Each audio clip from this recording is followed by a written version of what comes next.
kufikia leo asubuhi tumekuwa na visa katika shule tisa katika Murang'a, na ingawaje ni jambo ambalo linatokea katika nchi nzima, lakini sasa hapa Murang'a tumechukua tahadhari.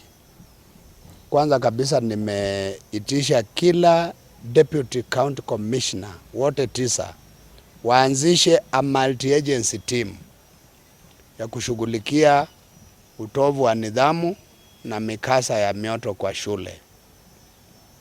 Na katika hiyo team kuna wale sub-county directors of education, wakuu wa usalama na watu wengine pia ambao wanahusika. Na tumeona ya kwamba tumejaribu kufanya uchunguzi kidogo, lakini tukiangalia kwa umakini tunaona ni utovu wa nidhamu tu. Wengine hata tunafikiri ni uraibu wa madawa ya kulevya ama mihadarati ama vitu kama hivyo. Kifika kiwango cha wanafunzi kuchoma bweni, sio jambo zuri. Kwa hivyo tumeona baadhi ya mambo ambayo yanawasumbua.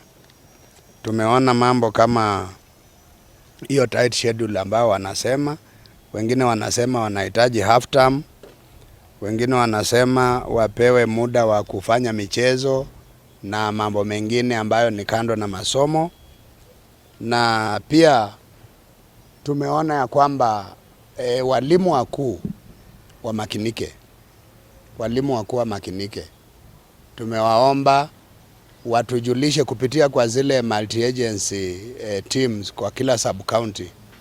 Watujulishe kama kuna mkondo wa mambo katika shule ambao unaweza kubainika ya kwamba unaweza ukaleta taharuki. Watueleze.